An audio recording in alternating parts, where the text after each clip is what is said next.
Hey, this is Yulia and welcome to my channel. Here I talk all things Canada, Portugal, living abroad, studying abroad, everything basically. Today we're talking about disadvantages of Portugal.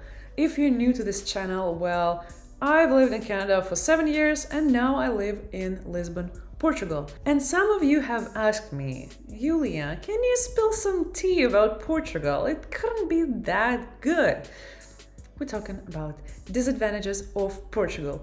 If you've just moved to Portugal, or you're just considering, or you're just interested in watching another video of Miss Yulia, well, thank you, and let's get started. A huge disclaimer before we start. These things, they're not disadvantages, they're more like inconveniences, because most of these things you can live with them. They're not like, oh, I'm living in Portugal, I can't. They're just inconvenient, that's all that I'm gonna say. The first disadvantage of Lisbon is that it's so damn loud. I've lived in Montreal and I thought Montreal is a pretty, busy, loud city. Well, Lisbon, Jesus Christ, it's so loud. People are super loud. When they talk outside, you can hear everything. The walls are literally made from, I don't even know, from paper, because I can hear my neighbor's kids running at 7 a.m. every single morning. No bueno. Second thing, garbage disposal. The guys that drive in those trucks, they are so loud. It is 6 a.m., I'm sleeping in my bed, and I hear these guys discussing whether they should pick up that trash or not. But also, they pick up the glass trash, meaning it's so loud. The thing is, maybe we're not that lucky. In some neighborhoods, the garbage disposal happens during daytime, 2, 3 p.m., whatever. Where we live, it's 8, 9, 10 p.m. Sometimes it's like after midnight, because why the hell not? In Canada, in Montreal, we had Wednesday morning around 10 a.m. for all the garbage stuff. That's it. Nobody heard a thing. Here, you can literally hear every single truck driving. But also, those scooters, so loud. Honestly, I feel like I had a mental breakdown at some point because I was like, I can't. It's so damn loud. Also, the dogs in Portugal, in Lisbon, this is crazy. People do not educate their dogs. They don't do anything. They just take a dog from the shelter and then they're like, oh, it's a puppy. I have a puppy. But then when they leave, a dog has a separation anxiety, and I'm trying to film a video listening to this, oh,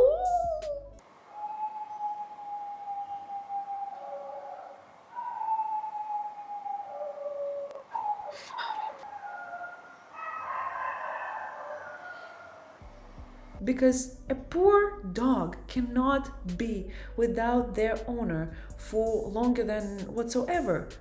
And people don't do anything. I've spoke to people who have lived in Lisbon for years and they're like, yeah, locals don't care. They're like, yeah, I have a dog, that's it. They don't have dog psychologists, psychiatrists, nothing. No, I just take a puppy and that's it, done. Another huge disadvantage for me is that people smoke everywhere. Literally, everyone smokes in Portugal. This is so annoying. So when I moved from Russia to Canada, I was like, oh, this is so interesting because nobody smokes. Literally, I went to a party, 30 people, 0 people smoked. I was like, that's new. Now, moving from Canada to Portugal is basically moving back to Russia, because here people smoke everywhere. You go to a bar, people smoke outside of the bar, but you can still smell all this stuff. The worst thing is, they smoke this stupid IQOS that smells like farts. And you're literally walking down the street and you're like, did someone fart? And then you see a lady smoking her IQOS and you're like, ew.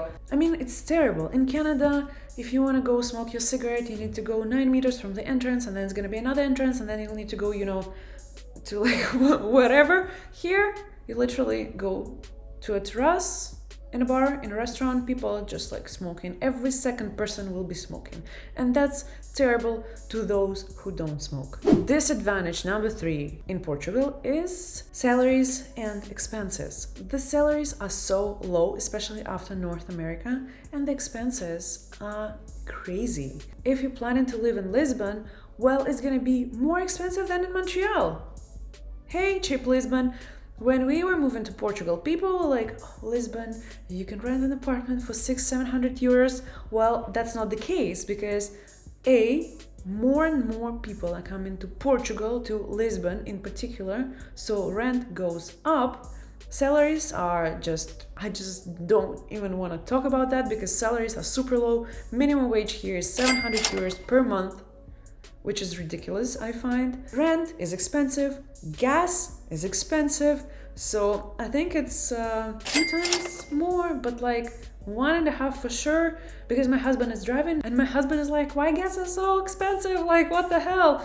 But yeah, I mean, we're not working for Portugal, but still, I feel like that's unfair to people, to like local people who live here, because salaries are low and the expenses are high. I mean, that's not cool, you know? And another disadvantage that's coming from our friends is that it will take you forever to get your residency, especially if you're coming from countries like Russia, Ukraine, Belarus, like all the post-USSR countries. People live here without any papers like residence card or whatsoever for years. They cannot even leave the country. So if you're planning to come on tourist visa and then apply for your residency from Portugal, from inside the country, well, be prepared to wait for years. These were the main disadvantages that I can name, but other things that I'm gonna mention, they're gonna be more like inconveniences, because without these things, you can live well. I mean, it's fine. First of all, appliances. They are so tiny compared to American ones. All these tiny appliances, I mean, it's just crazy. Dishwasher, washer, oven, like everything is like for babies. I know in America we have huge ass apartments with huge ass appliances, but here I need to do 6 loads to wash all the stuff I have, and then I can't even install a dryer because there's no way you can install one. Yes, in newer buildings and condo buildings you can install a dryer and that's fine, but 99% of Lisbon is older buildings, so that means I'll need to put my clothes on the clothing rack or outside and dry my stuff, instead of putting it in the dryer and drying my sheets, my towels for 20 minutes. A bit inconvenient, I say. I get it. Europe and European apartments are so much smaller than American ones, but I'm still trying to get used to everything being so tiny. I don't remember how was it in Russia, because I feel like Russian appliances are kind of small as well, but I'm so used to these big washing machines with big dryers. I miss Canada. Another thing is customer service. Oh my god, this is like, after Canada, it feels terrible, because in Canada, everyone will be like, yes, yes, please, yes. Here, A, you don't get any water on your table. B, you don't get any salt or pepper. You need to ask all the time. As for reservations, you call the restaurant being like, hey, I'd like to book a table. They're like, oh, no, we're fully booked. No places, like we can't. We literally go to a restaurant, empty.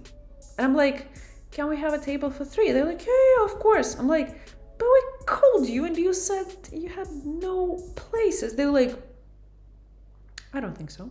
Like, what is this? Another inconvenience of Lisbon or Portugal is that people like to talk. So if in Canada it's a small talk, in Portugal it's a huge talk. When you go to a post office or to a bank or anywhere where you have people and a person in front of you is chatting to a bank worker,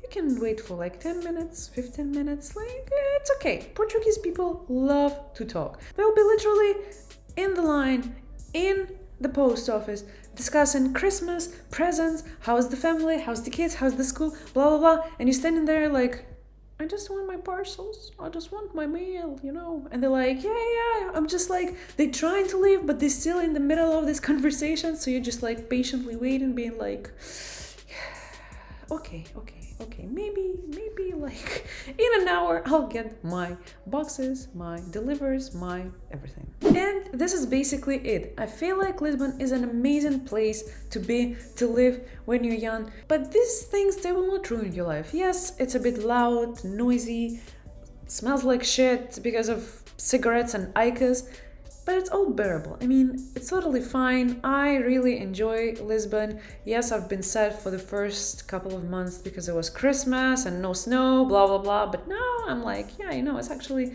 not that bad. It's plus 15 outside, like January.